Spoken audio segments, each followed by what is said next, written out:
All right, let's talk about a food that so many of us see as a health staple, soy. But it turns out there's a really simple secret to unlocking its full power, and, well, most of us are completely missing it. So you probably reach for soy milk or maybe some soy noodles for that protein boost, and you're not wrong to do that. But what if I told you that without one tiny, simple addition, your body might not be able to use all that amazing protein? Let's get into it. And this brings us to what we're calling soy's protein paradox. It's this fascinating story of incredible potential and one small but crucial missing piece. Okay, so let's just start with the raw numbers. By weight, soy means are about 40% protein. I mean, that's a ton. It's way more than beef, which comes in at around 25%. So on paper, soy is an absolute champion. So what's the catch? Well, the catch is all about how our bodies actually use protein. See, we don't just, absorb a chunk of protein and send it right to our muscles. It doesn't work that way. First, our body has to break it down into its fundamental building blocks. And those building blocks are called amino acids.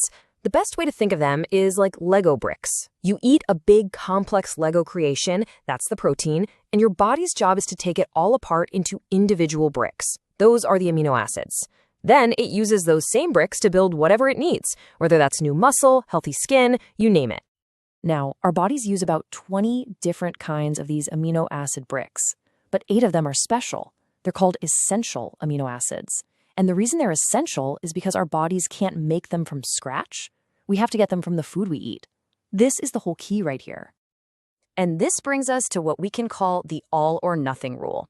This is really where the whole paradox of soy starts to make sense. The source material we're looking at today has this perfect analogy. To build new proteins, your body needs all 8 of those essential amino acids, all at the same time.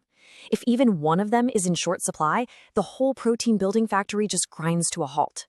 It's just like the kimchi. You can only make as much as your smallest ingredient allows.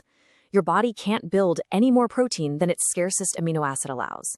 The rest just doesn't get used. So this is really the core difference between complete and incomplete proteins. Foods like meat, eggs, and dairy are usually complete. They've got all 8 essential amino acids in good amounts. But a lot of plant proteins are incomplete. They're low in at least one of them. And yep, you guessed it, that's the category soy falls into. So even with all of that incredible protein content we saw earlier, soy is being held back by just a single weak link in the chain. The million-dollar question, then, is which one is it? Which of the 8 essential amino acids is holding soy back from its full potential? The answer is methionine. This specific amino acid is so important because it acts like a starter switch. When your body wants to repair muscle or build new tissue, methionine is one of the key signals that kicks off the whole process. Without enough of it, the assembly line just never really gets up to speed. But here is the really, really good news. Because we know the exact piece that's missing from the puzzle, we can find the perfect partner to complete it. And the solution is almost laughably simple.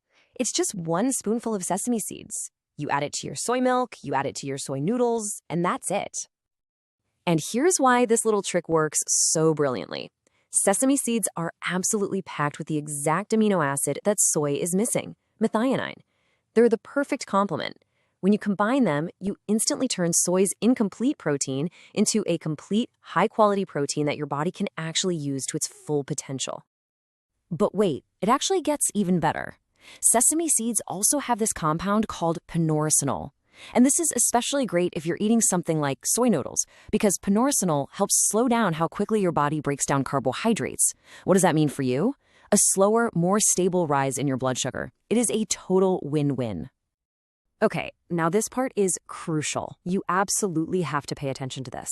You can't just sprinkle whole sesame seeds on top. Their tough outer shell is like a tiny little safe, and if you eat them whole, they'll probably just pass right through you, with all those nutrients locked inside. To get the benefits, you have to use ground sesame seeds. You can buy them that way, or just give them a quick whiz in a coffee grinder.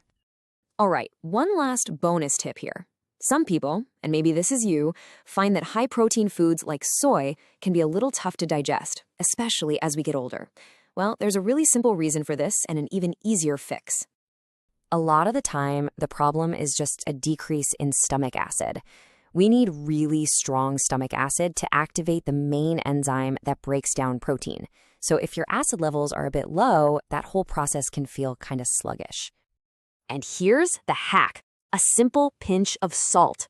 Salt is sodium chloride, and that chloride is the key ingredient your body uses to produce hydrochloric acid, which is just the scientific name for stomach acid. That tiny pinch of salt can give your system the exact raw materials it needs to properly digest that protein. So let's put all of this together. Let's make this a clear, simple, actionable plan to get the absolute most from your soy. It really is this easy. Step 1, start with your soy milk or your soy noodles. Step 2, add that all-important spoonful of ground sesame seeds. That completes the protein. And step 3, add just a little pinch of salt to make sure your digestion is fired up and ready to go. That's it. You've just taken a good source of protein and made it a truly great one. And this all makes you wonder, doesn't it? What other simple food combinations are out there just waiting to unlock the hidden potential in the foods we eat every day? It's a powerful reminder that sometimes the biggest nutritional wins come from the smallest, simplest changes. Thanks for tuning in.